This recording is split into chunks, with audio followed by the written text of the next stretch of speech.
আমরা একটা ন্যায্যতার ভিত্তিতে গঠিত একটি বৈষম্যমুক্ত গণতান্ত্রিক বাংলাদেশ নির্মাণের স্বপ্ন দেখছি। আমরা দ্বিতীয় বাংলাদেশ গঠন করার স্বপ্ন দেখছি। জুলাই গণঅভ্যুত্থান আমাদের সেই সুযোগ করে দিয়েছে। এই সুযোগ যেন আমরা না হারাই। এই সুযোগ হারালে আমরা পরবর্তী প্রজন্মের কাছে চিরজীবনের জন্য দায়ী থাকব।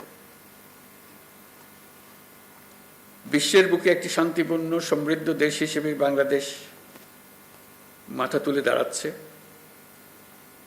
এবং মাথা উঁচু করে রাখবে সবসময়। এই স্বপ্ন পূরণে আপনাদের ভূমিকা অনেক।